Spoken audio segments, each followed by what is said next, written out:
I ask you to take revenge on my mother in my place. It has been 6 months since Phil passed away, and I visited his grave with Bart. Since his death, my heart has been a jar of great emptiness. His shadow was deeply etched in my mind, and I still thought of him. I couldn't forget the times we spent together, the places we visited, and the meals we ate. Why couldn't I free myself from his memories, even though I should move forward with my life? Phil wouldn't want to see me stagnating. Despite knowing this, there were unexpected moments when I thought of him and tears overflowed. Wanting to look ahead but not knowing how, I lived a life filled with worry. However, on the way back from the grave visit, a slightly bulging envelope given to me by Bart cleared my mind. A letter from Mr. Phil. This is what he wanted to convey and what he wanted to pass on. Suspicious, I took the letter from Bart and opened it at home.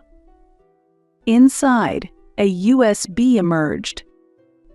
The USB contained several letters and photographs.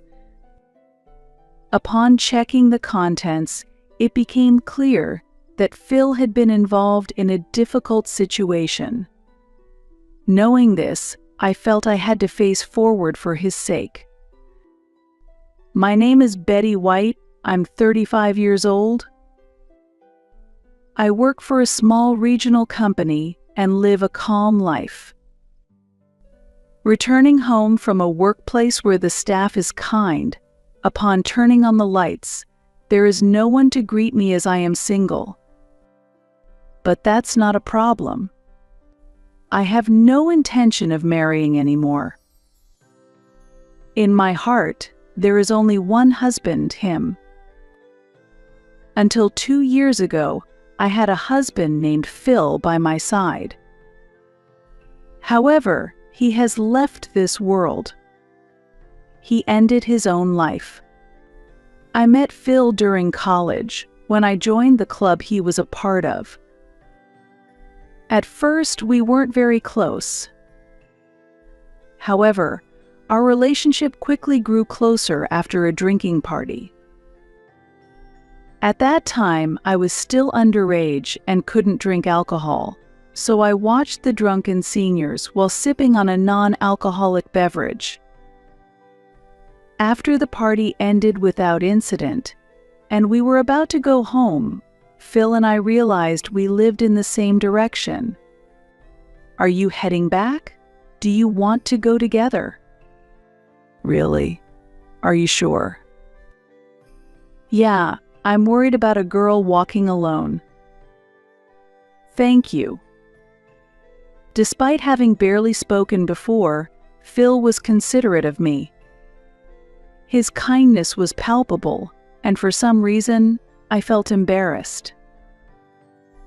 The quiet of the night enveloped us, and only our footsteps could be heard.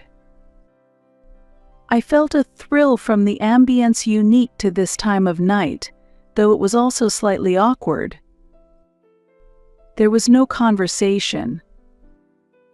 Since we hadn't really talked much before, it wasn't surprising that I felt awkward.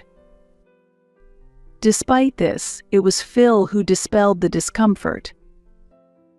Sorry. Was it a bit noisy today? What? No. The drunk people were loud. I hope they didn't bother you. No, it's okay. Phil apologized while feeling embarrassed. I was just watching everyone having fun. I hope I can drink soon too. Really? Upon hearing my comment, Phil smiled warmly. From that simple remark, our conversation slowly began. We talked about our university life and shared our hobbies and favorite things. While it wasn't exactly lively, the interaction with Phil was pleasant. I hope to have such conversations with him again. That wish came true sooner than I expected. After walking home together that day, Phil started initiating conversations with me. We gradually began to walk home together more often, and that developed into a relationship where we enjoyed meals together, just the two of us. Half a year after that drinking party, we started going out. Though we were from different apartments, the time we spent together increased. Every day was filled with joy and happiness.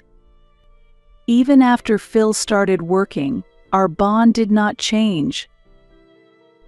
After I started working, topics about the workplace and bosses increased, but our relationship continued just like in our university days. It was tough to blend into the workplace in the early stages of my career, and I often faced difficulties. However, I was able to overcome these challenges because of Phil's support. He was a wonderful person, and I was happy to be with him. I had always dreamed of marrying him, and it seemed he wished for the same future. 8 years after we started dating, Phil proposed to me. "I will definitely make you happy," he promised with a serious look. There was no reason to refuse. "I'm looking forward to that," I replied. And so, we got married and started a new life as partners. Our relationship did not change after marriage, and we were filled with happiness. While our new life was happy, adjusting to it also came with its struggles. Getting used to our new life together took some time, but during those times, my mother-in-law supported me. She had always been warm, and I heard that my late father-in-law was equally kind. Is there anything wrong, she would ask over the phone sometimes, and she would visit us as she lived nearby. She kindly taught me some cooking tips and everyday tricks, taking great care of me. We often enjoyed meals together. There was no specific day or time set, but it seemed she chose weekday nights when I came home from work. "I'll take care of everything, so just relax, Betty." "But I can't just leave everything to you. Don't worry about it. You must be tired from work." "Thank you." At first, I often felt guilty, but it seemed that my mother-in-law enjoyed spending time with us. Gradually, I became more natural around her without feeling the need to be overly considerate. Then, the tension I used to feel seemed to completely disappear. Phil is my only child. I really enjoy talking to someone of his generation. My mother-in-law treated me as if I were her own daughter. On holidays, we sometimes went shopping together or sat at home, enjoying our favorite teas and chatting. Since my own parents lived far away, I couldn't see them often, but I was very grateful for my mother-in-law's thoughtfulness. However, those peaceful days came to an abrupt end. The cause was my mother-in-law starting a cafe. I knew she had always wanted to open a cafe, so it wasn't a surprise. When Phil proposed quitting his job to help her, I was surprised, but I supported his decision. Until Phil's income stabilized, I decided to provide financial support. Perhaps due to a lack of competitors, my mother-in-law's cafe was more successful than anticipated. "It's busier than we thought. Mom seems happy." "That's wonderful. Do you have regular customers?" "A few." "That's good. I've had the cake a couple of times and it was delicious, so I can see why there are regulars." Phil blushed at my comment. The cafe continued to attract people non-stop, and it seemed they even received magazine interviews. The number of customers kept increasing. I'm happy to have so much support, and it's not too busy. But it's a bit hard since it's just the two of us. While Phil managed a wry smile, it was apparent he was pleased with the prosperity of the store. I was glad to see the business running smoothly, but as a year passed since its opening, I noticed Phil sighing more frequently. I wondered if I should ignore it, but the frequent sighs were concerning. I carefully chose my words to ask him about his situation.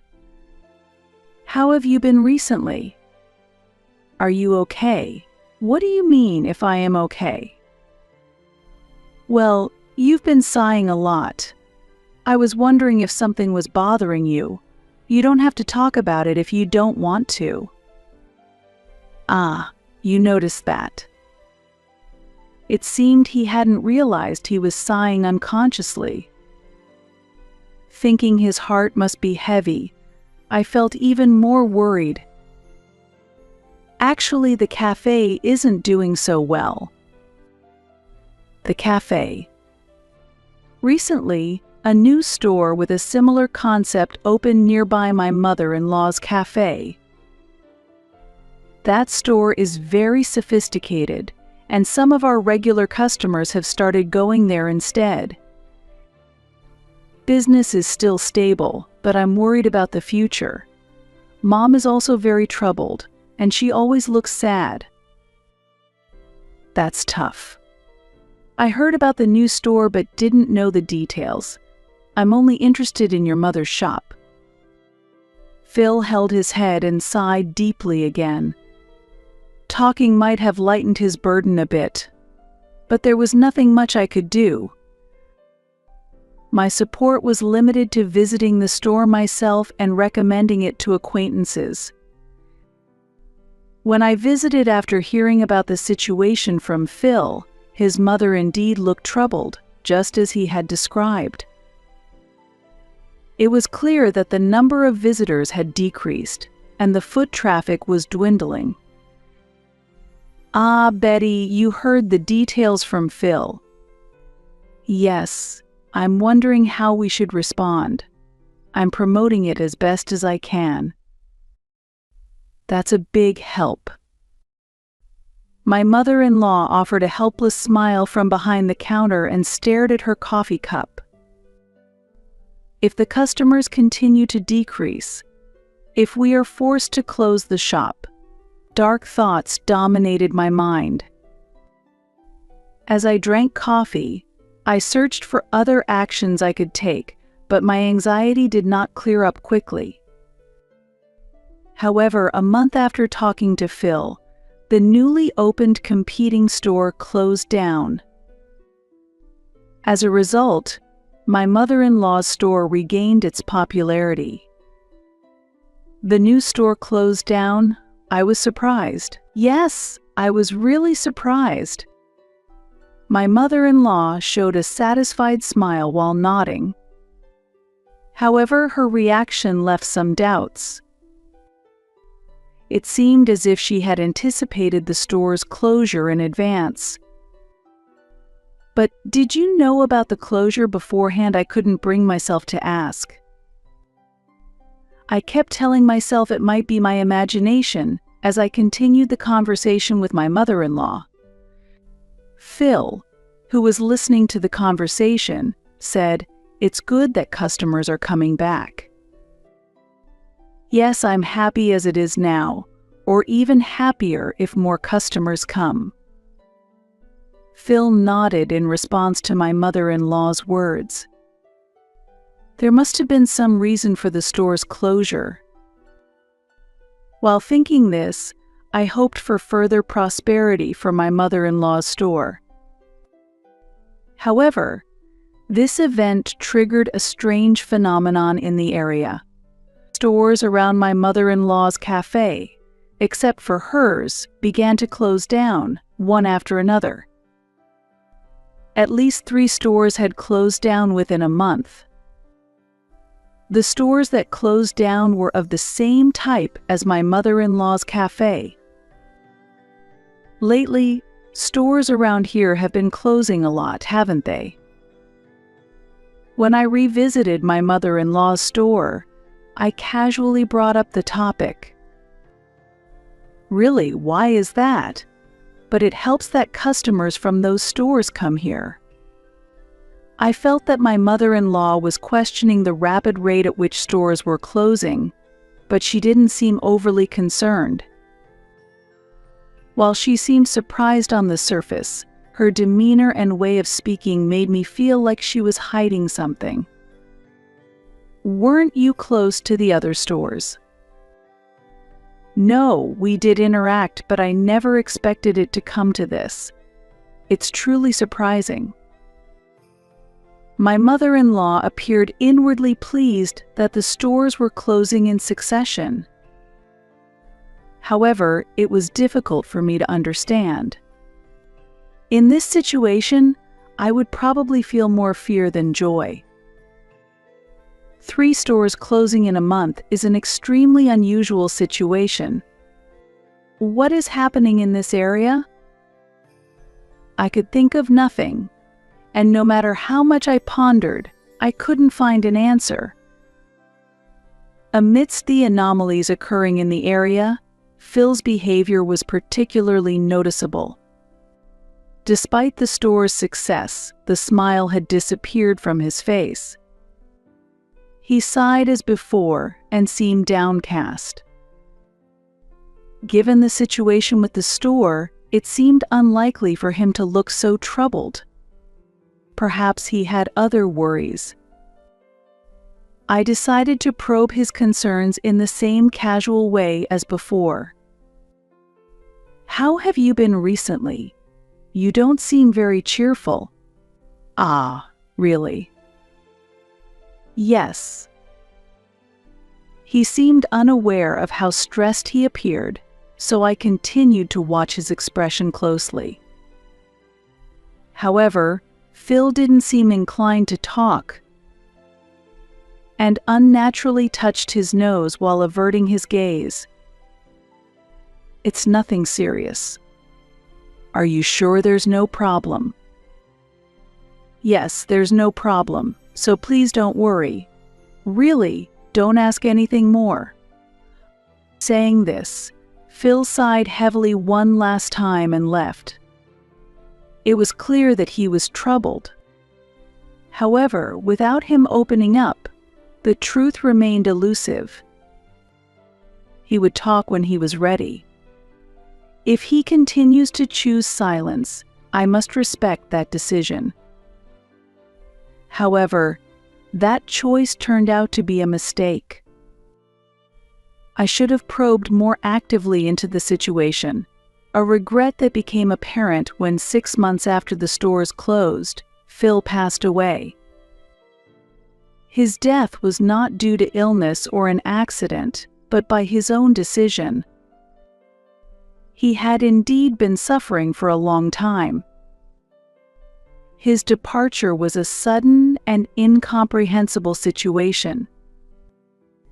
Without time for the situation to settle, his funeral was swiftly arranged. How should I live from now on? How will my heart, having lost a loved one, heal? It was even more difficult to contemplate a future without him. My mother-in-law must have felt the same.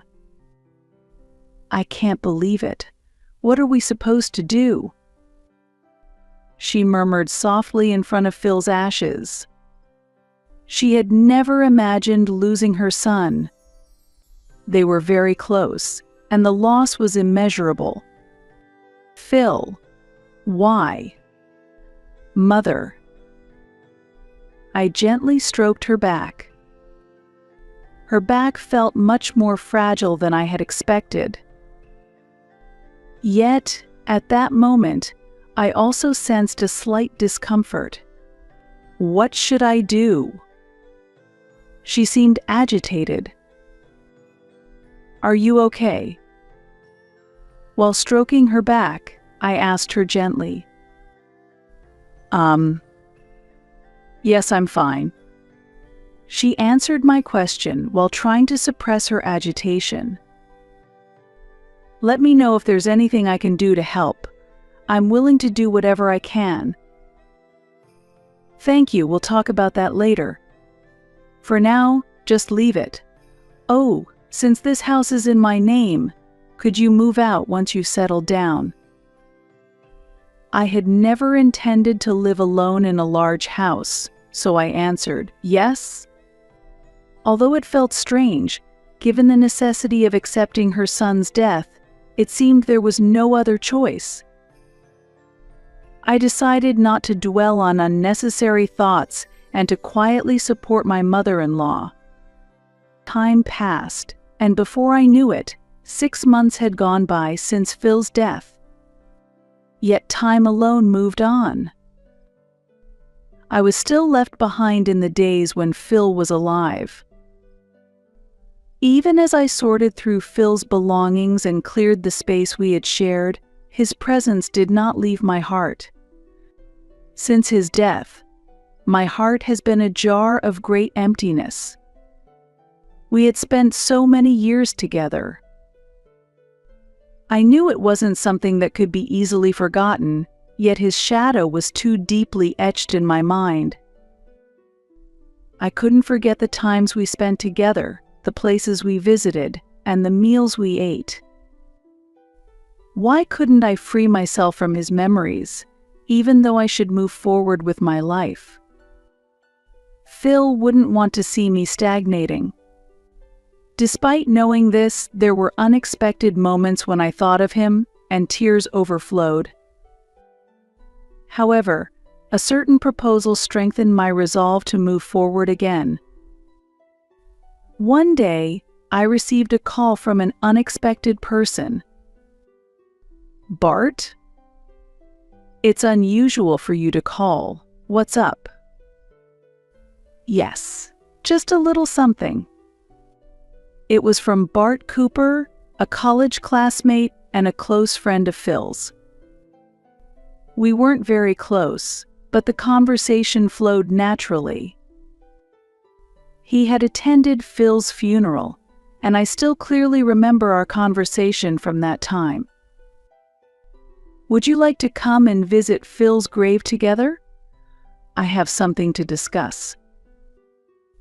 "A grave visit? No problem, but is your wife okay with it?" "Yes, it's fine." It seemed he had something he wanted to convey.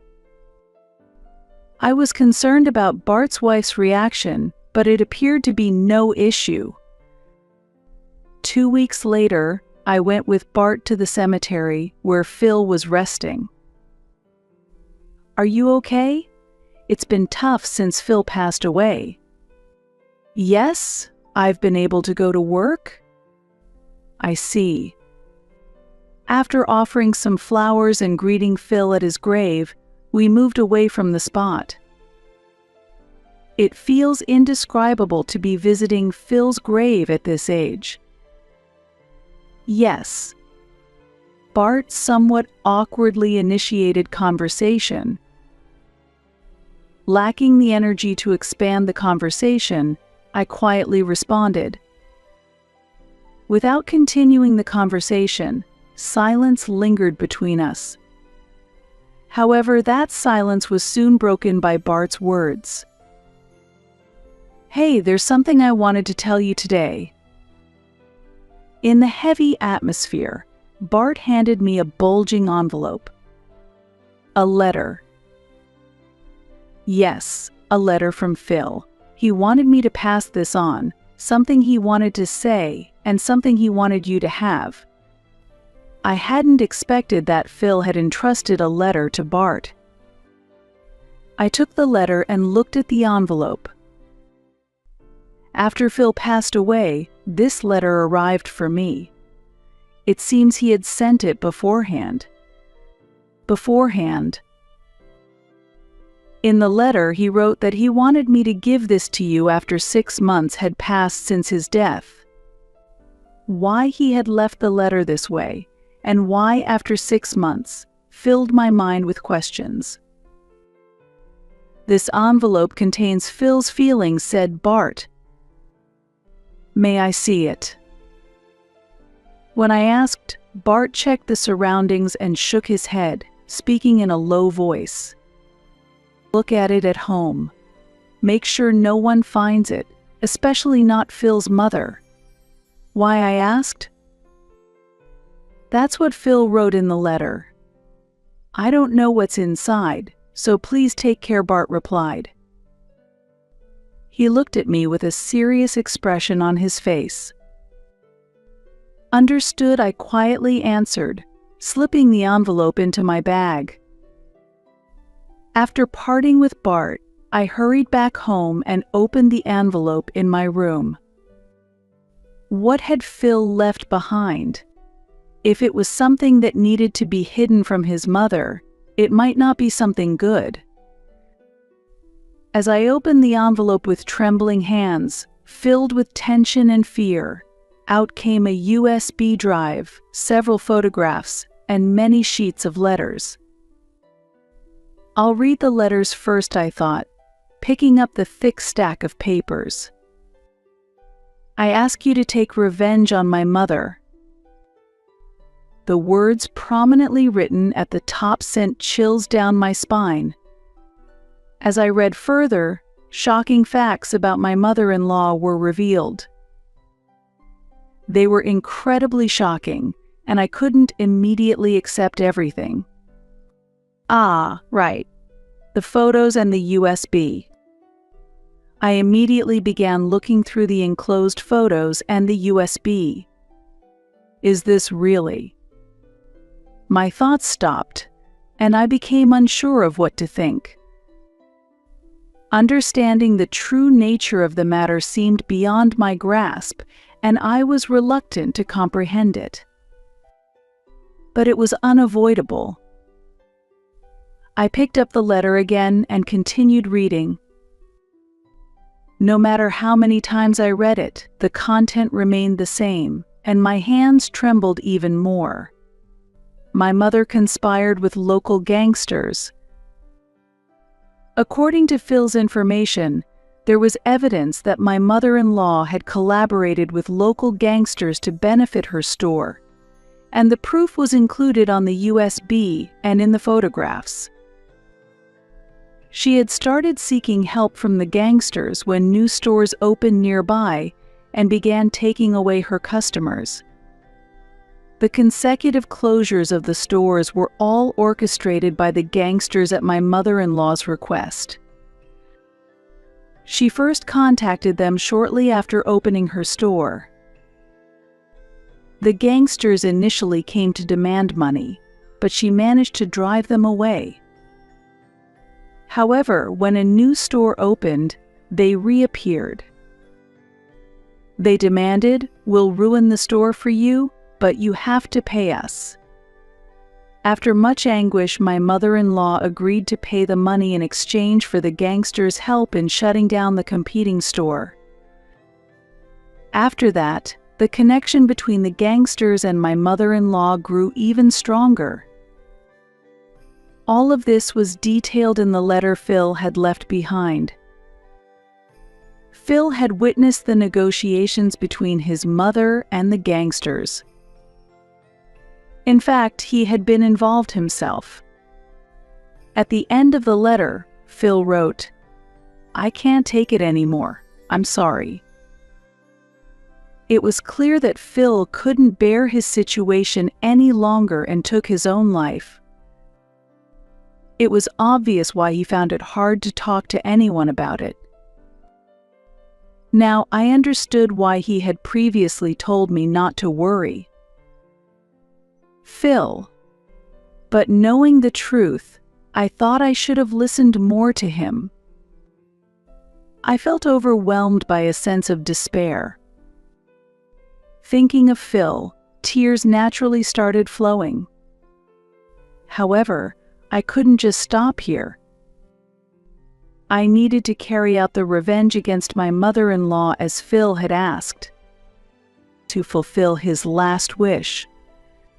I gripped Phil's letter tightly and resolved to take revenge on my mother-in-law. I've come again. Betty, welcome. Even after Phil's death, I continued to visit my mother-in-law's store. That habit didn't change even after reading the letter. My view of my mother-in-law had changed. The discomfort I felt when the surrounding stores were closing and during the funeral might indeed have been justified. After fully grasping the facts, I could see why Phil felt as he did. Would you like the cake set again today? Yes, please. I'll leave the choice of cake up to you. My mother-in-law smiled warmly and began preparing the cake set swiftly. The shop seemed much more serene than before. Since Phil's passing, my mother-in-law had reduced the operating hours but continued to maintain the shop. Ideally, I should have helped, but due to my job, I could only visit occasionally to see her running the shop alone. However, now that the circumstances had changed, so had the conversation. If it's all right with you, may I help at the shop? I see you working so hard all the time. Feeling compelled to witness the other side of my mother-in-law, I insisted on offering my help. That would be very kind of you, but aren't you tired too, Betty? No, I'm fine. Initially hesitant, my mother-in-law understood my earnest offer and agreed. If that's the case, could I ask for your help? If you can help, maybe we can extend the business hours a bit. Let's do that. I'll give it my all. I did not want to believe that what Phil had said was a lie. Yet, having depended on my mother-in-law so much, a part of me wanted to believe in her innocence. However, my wish was not to be fulfilled. While preparing to open, I suddenly overheard my mother-in-law speaking to someone. There's a new troublesome store that has opened. I'll pay, so do the same as you did with the previous stores. It was a conversation I should not have heard. The content of the conversation and my mother-in-law's somber voice froze me in place. But with this, I felt I could give up any lingering doubts. I resolved myself and began planning my revenge against my mother-in-law. 2 weeks later, just before opening the shop, I again heard my mother-in-law talking to someone. Yes, that's right. That person's similar. The dark, somber tone of her voice wrapped me in tension. Let's settle on that, and we'll meet again in a week. Understood. See you then. After confirming that my mother-in-law had ended the call, I approached her. Mother-in-law, who were you talking to? Oh, you startled me. Were you here? Yes, I've been here for a little while. Who were you talking to? Having asked, there was no turning back. I pressed on. It's someone you don't need to worry about. Let's continue getting ready. I've finished the preparations. Could you tell me who you were talking to instead? As I persisted, my mother-in-law gave me a cold look. I told you, it's not your concern. It was a conversation with the gangsters, wasn't it? It's pointless to try and hide it. With that, I placed the USB and photos that Phil had given me on the counter. My mother-in-law's eyes widened in shock. She let out a deep sigh, as if realizing she could no longer hide anything. What is this? These are the things Phil left behind. They are proof of your connections with the gangsters and that you've been using them to sabotage other stores. There are contracts, everything, all the agreements you made with them, it's all in the USB. I would like to say it's all fabricated, but if you know this much, there's no point in hiding. Yes, I did have connections with the gangsters and used them to ruin other stores. Although my mother-in-law admitted it rather easily, she then shockingly added, "But really, this should be forgivable, right? If someone didn't want their shop destroyed, they shouldn't have opened so close to mine." That is far too selfish. There are people who dream of opening shops in this area. Why is it wrong for them to realize their dreams? This place doesn't belong to you alone. Enough with the noise. What other people think doesn't matter. It's wrong for them to interfere with my business. With that, my mother-in-law slammed the counter in anger. They all try to pull me down. Why can't they stand to see me succeed? Phil too. If he didn't like the situation, he should have just left quietly without saying anything. What are you saying? That he should have just left silently? That's not what I'm trying to convey. There are proper ways to do things. Conspiring with gangsters for the sake of a business is unthinkable. Do you realize that is a crime? A crime? That's irrelevant. If it's not discovered, whatever you do is no problem. In fact, if Phil hadn't told you, you wouldn't even know, right? Unable to refute her words, I lowered my head. Seeing this, my mother-in-law gloated. "You didn't know anything, did you? Poor thing, you got dragged into this?" Dragged into what? Exactly. I never imagined Phil would be afraid of the gangsters and leave evidence. At that moment, I became curious about how my mother-in-law really viewed Phil. I had always assumed that she loved Phil, but perhaps that was not the case. "What do you think about Phil?" Listening to my question, my mother-in-law chuckled lightly and answered, "I don't really care. Well, honestly, he might have been a nuisance." What? I was stunned by her unexpected response. Pleased with my reaction, she continued. "I was trying to cooperate with the gangsters for the benefit of the shop, and he rejected that. Despite claiming it was for the sake of the shop, he annoyingly refused and became a real bother. Eventually, he had to agree with me. But the love I had for him faded after his rejection. I think he never really considered the shop's interests." Phil was making a valid point. If he's my son, he should understand my perspective. Whether it's reasonable or not isn't the issue. Children should quietly listen to their parents. She sneered maliciously. She still didn't fully comprehend what she had done or why Phil resisted. Or perhaps she understood, but simply refused to acknowledge it. However, regardless of the reason, what she did was clearly wrong. How do you feel about Phil's death? Don't you think it was your fault? There's no way I would think that. Dwelling on things that have already passed is pointless. Didn't your actions put a lot of pressure on Phil? His letter said he couldn't take it anymore. The involvement with the gangsters, the burden of heavy secrets, it all became too much for him. You're being rather annoying. What? Playing detective?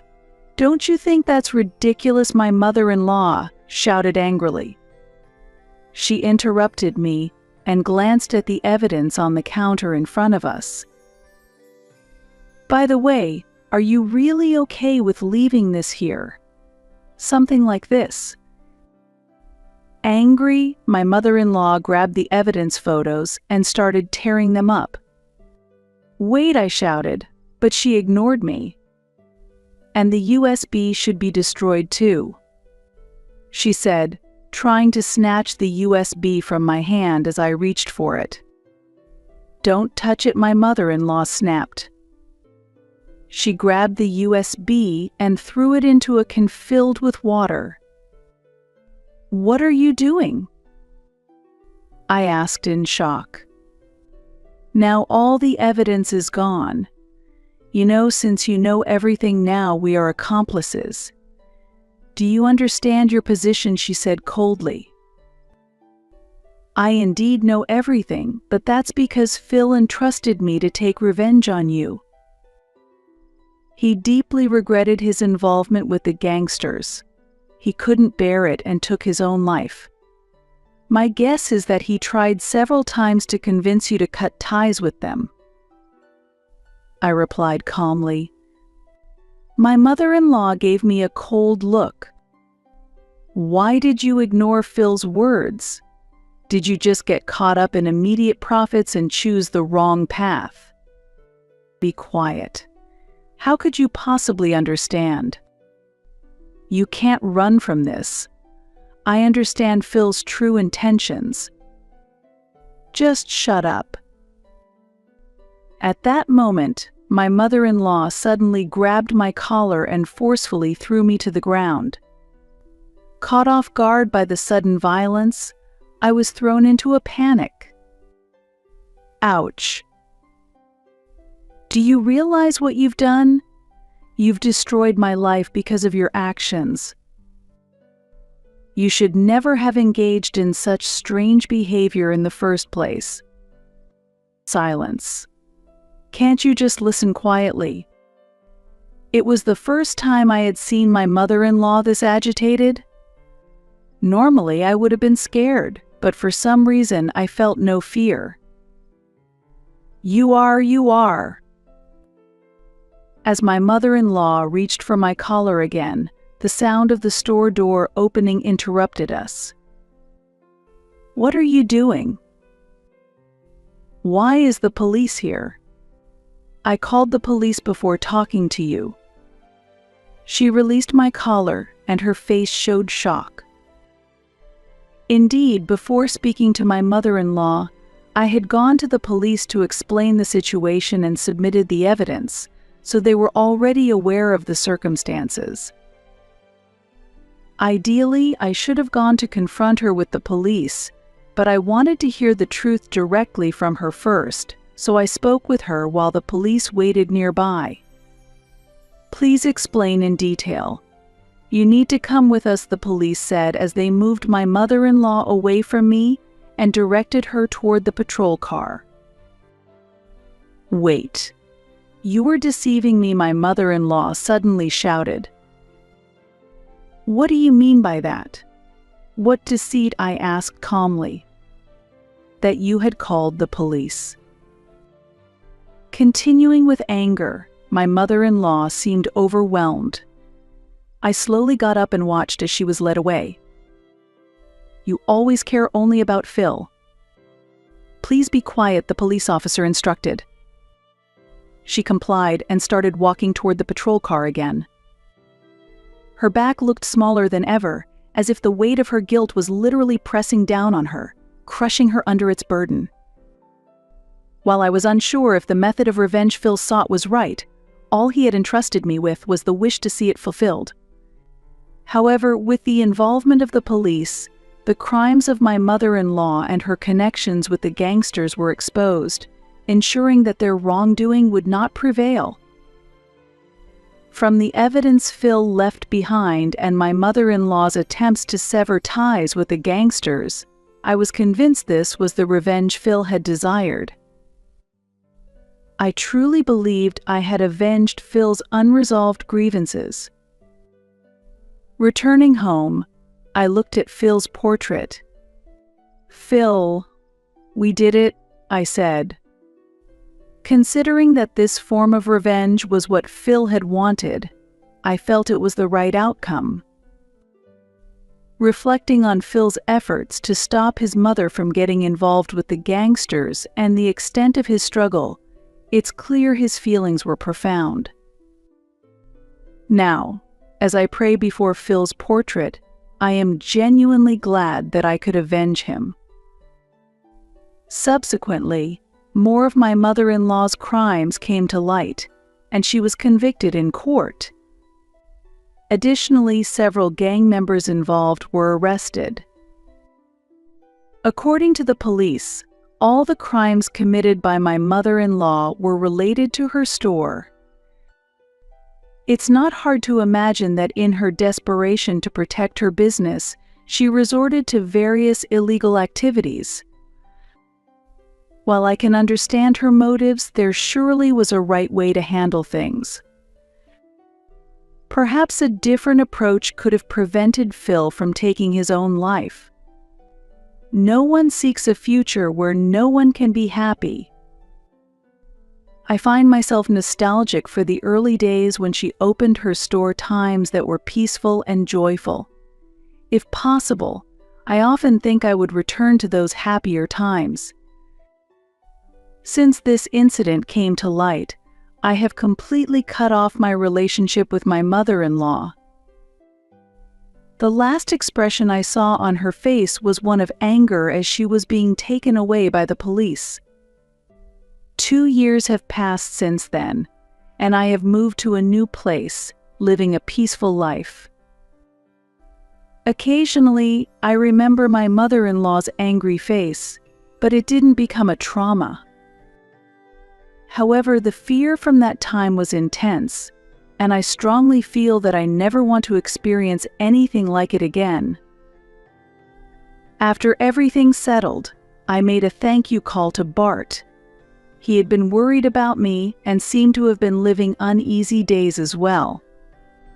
I wonder what future would have awaited if Bart hadn't passed on the letter, if I hadn't upheld Phil's wish.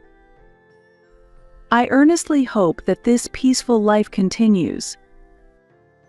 That is my greatest wish. Believing that Phil continues to watch over me, I hope to maintain this peaceful life.